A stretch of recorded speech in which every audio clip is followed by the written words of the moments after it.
Engraçado não é ridículo. Engraçado não é o piadista, até pode ser. Uma pessoa engraçada é aquela que nos faz bem. Porque uma pessoa que nos faz mal é a que não tem graça, por isso ela é desgraçada.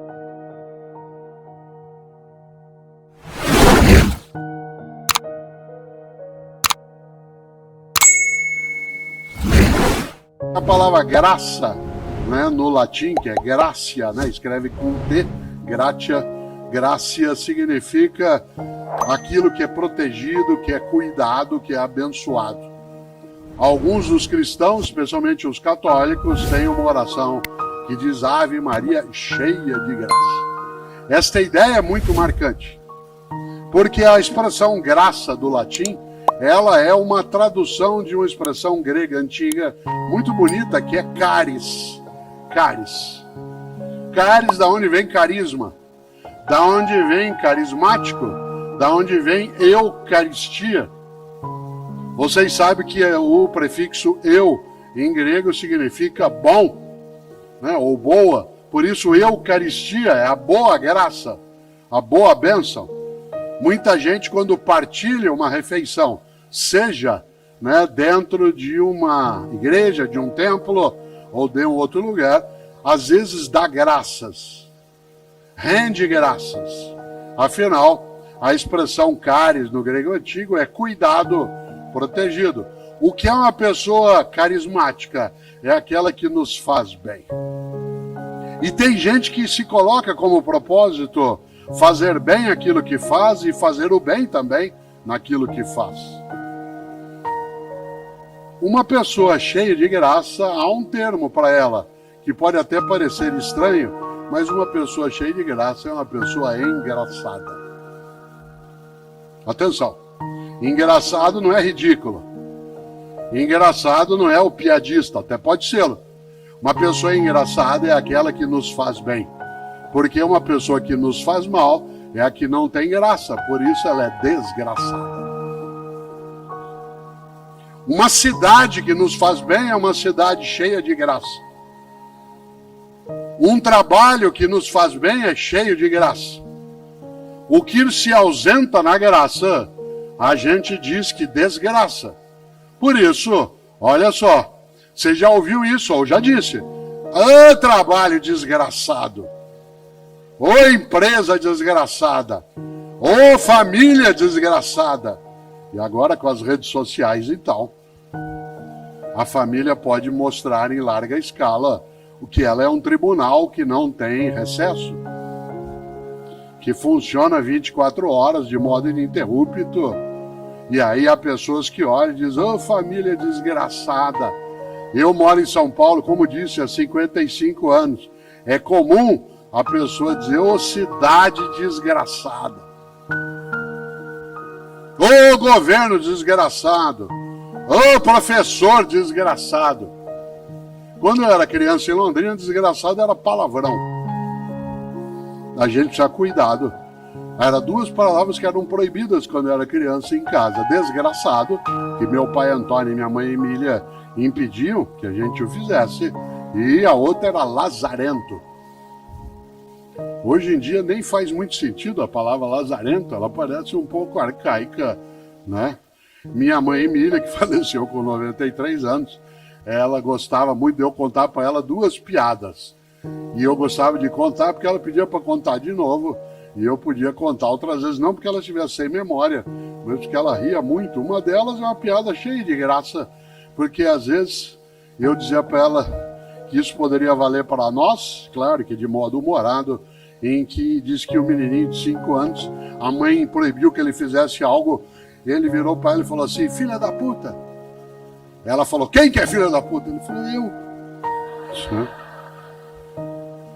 E ela ria muito dessa história, porque aquilo tinha uma graça interna, independentemente do palavrão, né, tinha algo que encantava naquilo. A outra, ela era professora, tal como eu sou, e ela dizia algo que tem a ver até com a noção de vida, trabalho e propósito. Ela disse que a mãe, 6 da manhã, foi lá acordar o filho e falou, filho, acorda, tá na hora de você levantar, você tem que ir para a escola. Ai, não, mãe, deixa eu ficar na cama. Filho, levanta, por favor. Você tem que ir para a escola. Ah, mãe, não quero ir, deixa eu dormir. Eu não aguento aquelas meninas, não aguento aquelas professoras. Filho, você tem que levantar, filho. Você é o diretor da escola.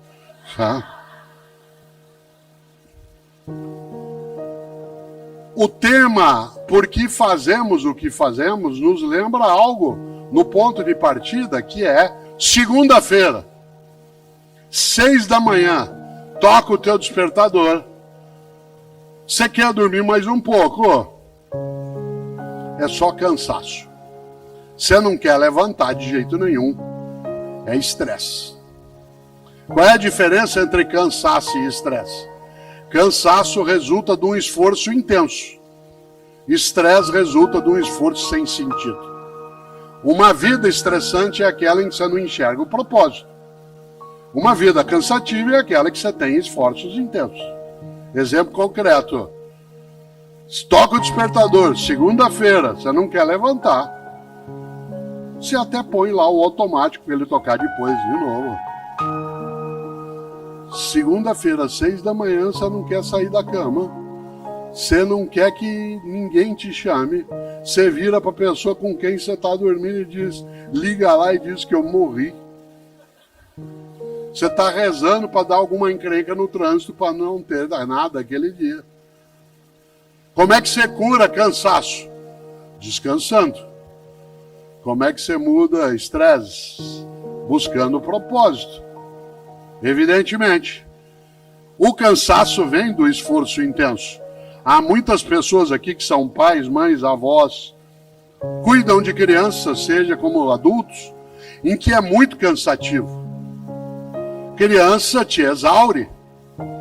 Criança faz com que você entre em estado de exaustão.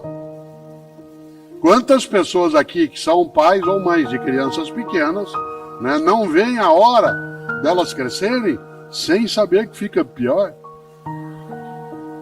Que quando eles são pequenos você não dorme porque eles não deixam. E depois quando eles crescem você não dorme porque eles não chegam. Né? Claro! Ainda assim, tem propósito. Quer ver um exemplo? Uma mãe, isso mais na costa feminina, 2/3 do trabalho que é feito no mundo para a humanidade ficar viva é feita por mulheres, o trabalho. De cada 3 horas que se trabalha no planeta para a humanidade continuar viva, 2 delas são as mulheres que fazem, uma são os homens. O que é um desequilíbrio brutal.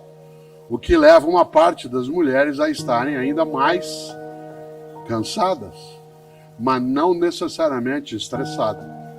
O estresse vem quando você não tem reconhecimento, não vê sentido naquilo que você está fazendo. Olha só, pessoas que aqui atuam na área da saúde, que passaram 2020 e 2021, nós estamos nos aproximando da data do primeiro óbito por Covid no Brasil, regulamentado oficialmente, que foi 17 de março de 2020.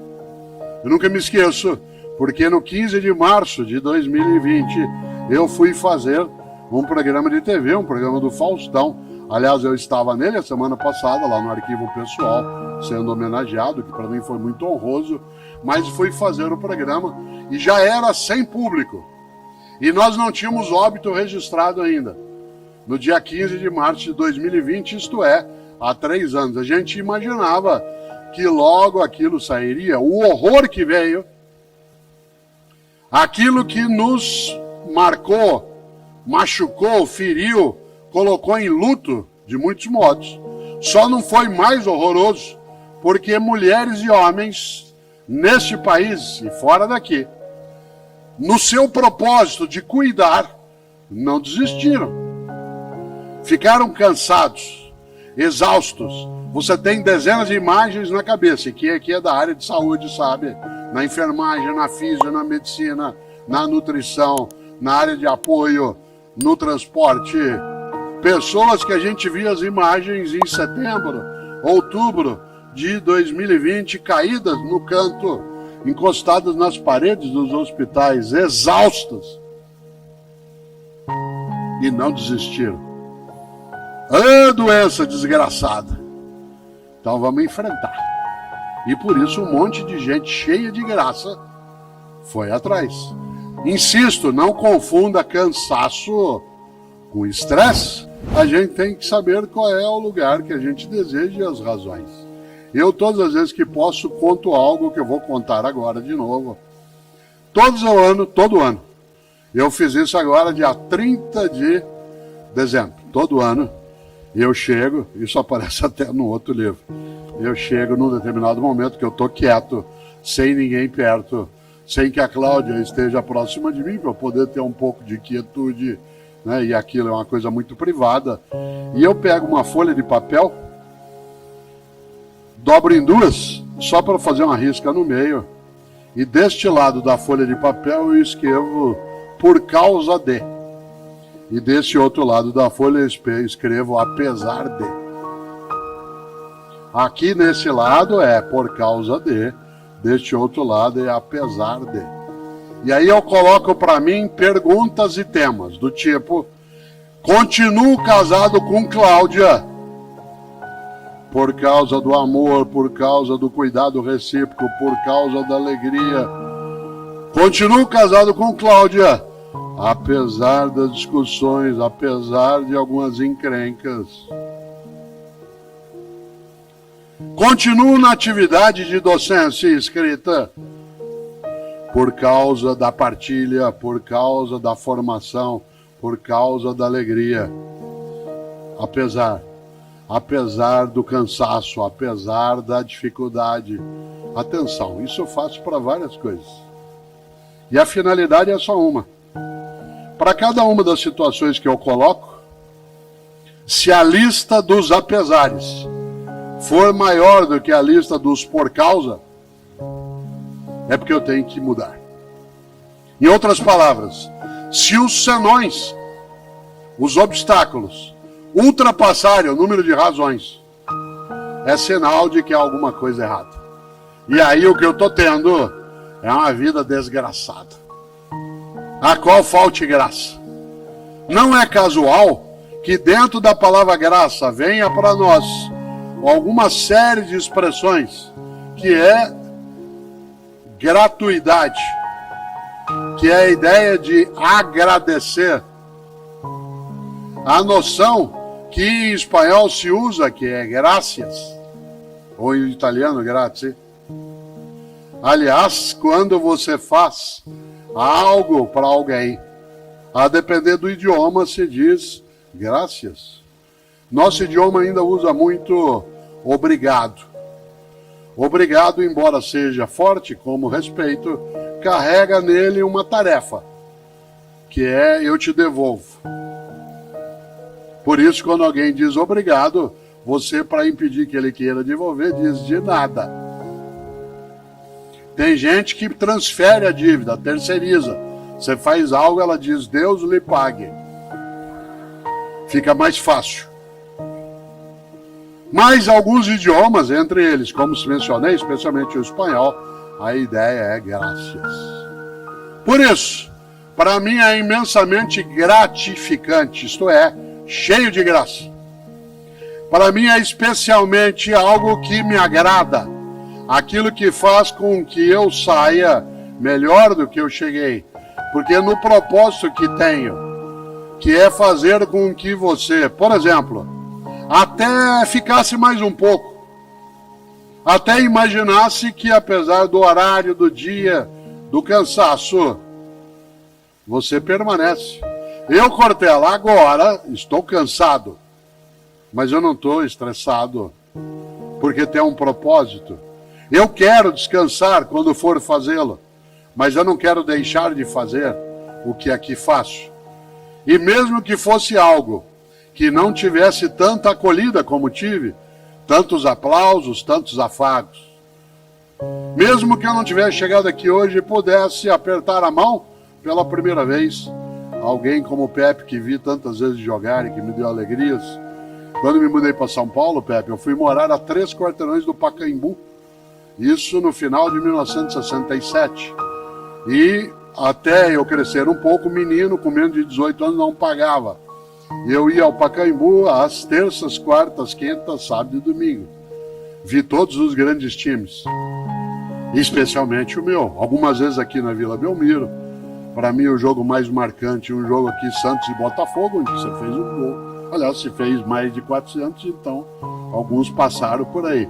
É cheio de graça, mas é preciso que eu continue levantando aquilo. O apesar de tem que ser menor do que o por causa. Em outras palavras, para ir amarrando e fechando, as razões têm de ser maiores do que os senões. E aí, algo que escrevi um dia no livro, que é a admiração imensa que eu tenho por um professor britânico de matemática chamado Charles Dodson. Charles Dodson é uma pessoa admirável, porque ele resolveu escrever livros de filosofia sob a capa de livro infantil. E ele adotou um pseudônimo que é Lewis Carroll. Você conhece Charles Dodson como professor?